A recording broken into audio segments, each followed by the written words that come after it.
నిన్న చందానగర్లో ఖజానా జ్యువెలరీ షాప్లో 6 దొంగలు దోపిడీ చేయనికి ఆ షాప్ లోపటొచ్చి కాల్పులు మరి జరిపి దొంగతనం చేసినారు. వాళ్ళు సంగారెడ్డి వైపు వెళ్ళినారు, అటువైపు వెళ్ళినారని ఇట్లాంటి వార్తలు కూడా మీడియాలో నడిచింది. కానీ ఇవాళని నేను మీడియాకి వాచ్ చేస్తే కొన్ని వార్తలు నడుస్తున్నాయి, ఆ 6 మందిని అరెస్ట్ చేసుకున్నారు అని. నేను మా ముఖ్యమంత్రి రేవంత్ రెడ్డి గారికి రిక్వెస్ట్ చేయాలనుకుంటున్నాను. ఉత్తరప్రదేశ్లో ఎవరైనా దొంగతనం చేయనికి, దోపిడీ చేయనికి, మర్డర్ చేయనికి ఇవ్వాలా భయపడుతున్నారు.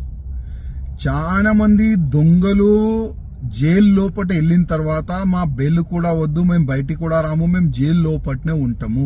ఎందుకంటే ఏ దొంగతనం చేసేవాళ్ళు, ఏ మర్డర్ చేసేవాళ్ళు, ఎవరైనా మాఫియా బయటికి వస్తే ఎన్కౌంటర్ అవుతుంది. అంటే యోగి ఆదిత్యనాథ్ గారు ఆ విధంగా ఒక మంచి వాతావరణం ఉత్తరప్రదేశ్లో తయారు చేసి పెట్టుకున్నారు. రేవంత్ రెడ్డి గారు, మీరు కూడా మన తెలంగాణ ప్రజలని కాపాడడానికి కొన్ని ఎన్కౌంటర్ మీరు కూడా చేపియాలి.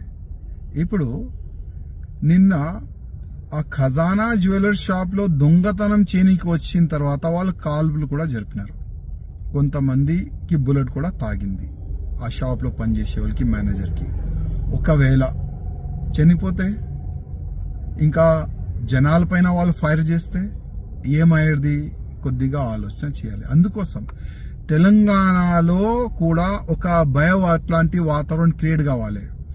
ఎవరైనా వేరే రాష్ట్రంలో ఉన్న దొంగలు తెలంగాణకి దొంగతనం చేయనికి రావాలంటే ఒక భయం పుట్టాలి. తెలంగాణలో దొంగతనం చేయనికి మనం పోతే అక్కడ ఎన్కౌంటర్ చేస్తారు పోలీసులు. ఆ విధంగా ఒక భయం పుట్టాలంటే మీరు కొద్దిగా యోగి ఆదిత్యనాథ్ గారు ఇష్టాల్లో వెళ్తేనే ఆ దొంగలకి ఒక భయం పుడుతుంది. రేవంత్ రెడ్డి గారు కొద్దిగా ఆలోచన మీరు కూడా చేయండి దీనిపైన. ताज़ा तरीन वीडियोस के लिए आप हमारे चैनल को सब्सक्राइब करें और देखते रहें पैगाम टीवी। पैगाम टीवी, आवाज़ आपकी।